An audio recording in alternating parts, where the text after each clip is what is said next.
1918 में हिंदी के मशहूर कवि सूर्यकांत त्रिपाठी निराला 22 साल के रहे होंगे। उन्होंने अपनी आत्मकथा कुल्ली भाट में लिखा था, मैं दालमऊ में गंगा के तट पर खड़ा था। जहां तक नजर जाती थी गंगा के पानी में इंसानी लाशें ही लाशें दिखाई देती थीं। मेरे ससुराल से खबर आई कि मेरी पत्नी मनोहरा देवी भी चल बसी है। मेरे भाई का सबसे बड़ा बेटा जो कि 15 साल का था और मेरी 1 साल की बेटी ने भी दम तोड़ दिया था। मेरे परिवार के और भी कई लोग हमेशा के लिए जाते रहे थे। लोगों के दाह संस्कार के लिए लकड़ियां कम पड़ गई थीं। पलक झपकते ही मेरा परिवार मेरी आंखों के सामने से गायब हो गया था। मुझे अपने चारों तरफ अंधेरा ही अंधेरा दिखाई देता था। अखबारों से पता चला था कि ये सब एक बड़ी महामारी के शिकार हुए थे।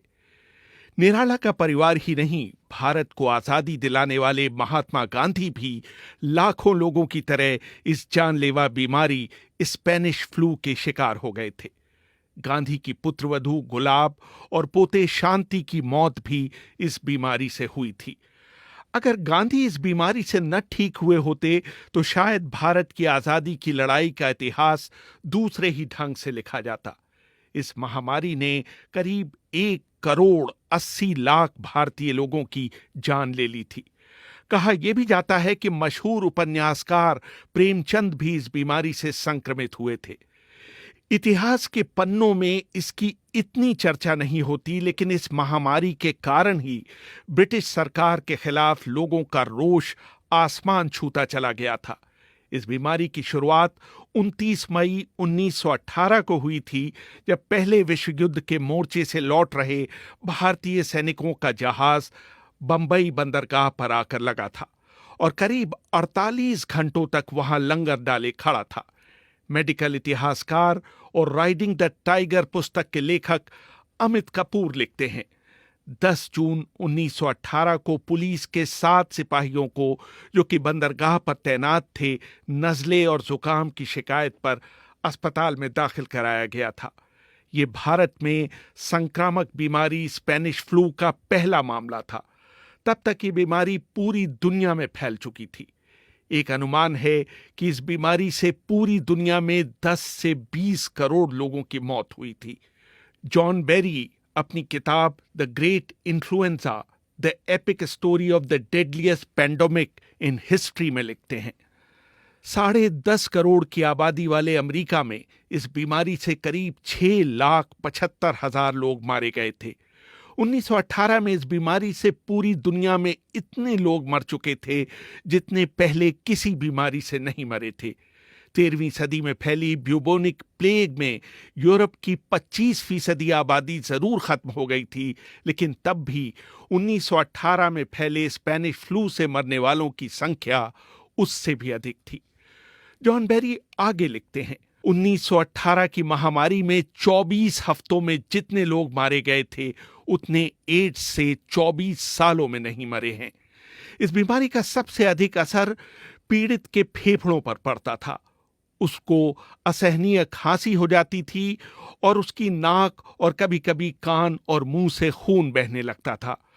पूरे शरीर में इतना दर्द होता था कि लगता था कि सारी हड्डियां टूट जाएंगी।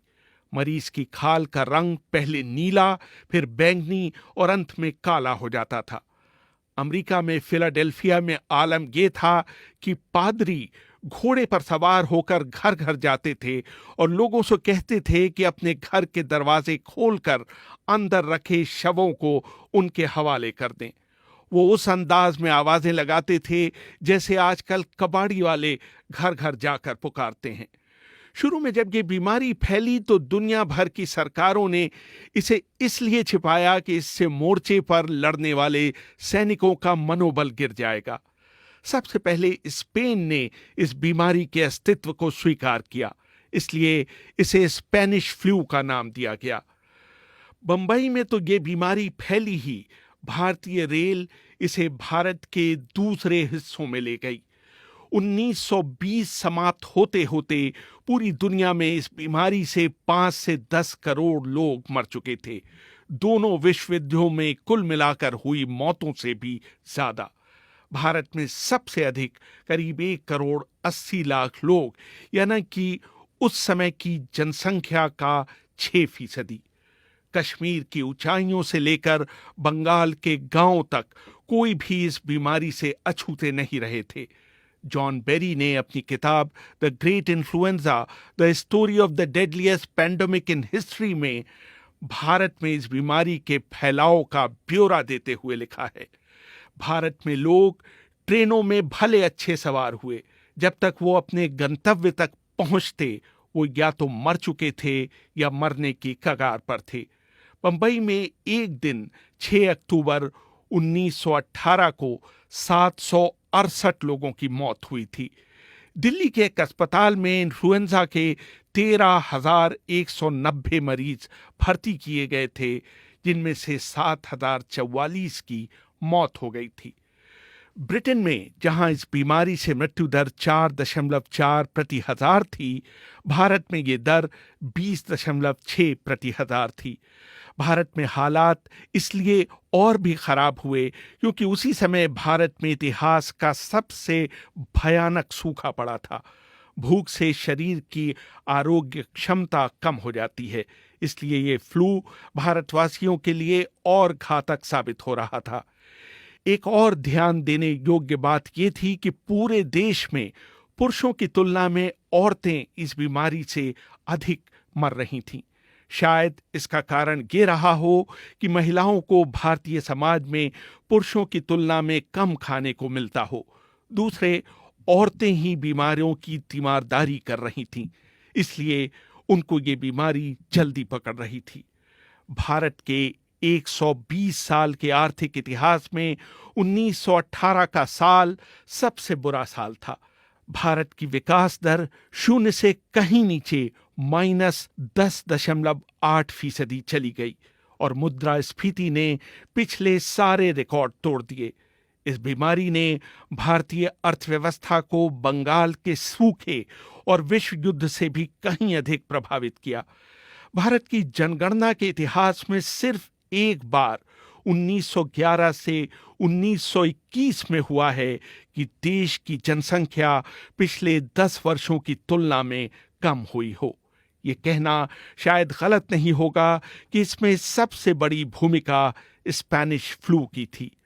मार्च 1920 आते आते इस बीमारी पर नियंत्रण पा लिया गया था। रेहान फजल, BBC, दिल्ली।